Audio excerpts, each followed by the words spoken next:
Härra Andres Herkel, sinu kui Riigikogu liikme käest küsiksin, reeglina ei saata oksa, millel ise istutakse, et miks tahate minna endi kuluhüvitiste kallale?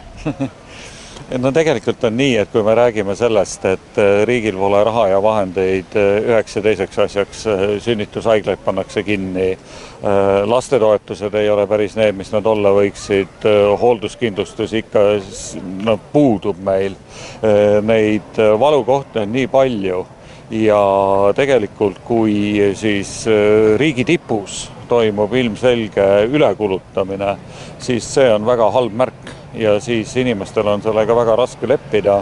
Meie ettepanek riigireformiks on tõesti see, et alustaksime ka Riigikogu liikmete kuluhüvitistest pluss erakondade rahastamise vähendamine ja need topeltministrid kõigi oma nõunikega me saame juba 4 miljonit aastas selle pealt. Ja kui igas ministeeriumis oleks ka selline minister, kes kõik need niisugused tegevuse imiteerimised ja mitte põhifunktsioonide täitmise korrale kutsuks ja suudaks sealt ka ära lõigata, siis oleks riigil inimestele elutähtsate asjade lahendamiseks väga palju rohkem vahendeid ja siis see riik oleks inimestele ka väga palju lähedasem, ma arvan. Erakondade riiklik rahastus on küllaltki kopsakas. Et miks tahate Vabaerakonda sellest ilma jätta? Ma arvan, et kõik, kes on erakonna maastikul ja on saanud arvestatava hulga hääli Riigikogu valimistel, peaksid mingisuguse toetuse saama, aga see toetus peaks olema väga palju väiksem sellest, mis ta on praegu.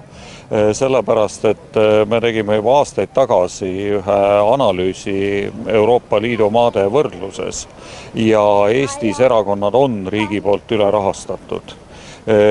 On raske tuua Euroopa Liidust näiteid riikides, kus proportsionaalselt erakonnad saaksid rohkem raha, kui nad saavad Eestis. Ja kindlasti ei ole sellised riigid ka meie lähinaabrid.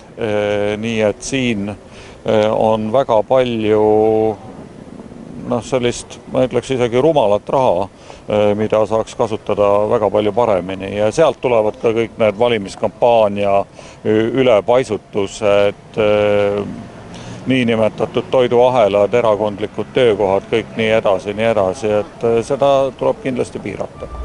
Aitäh!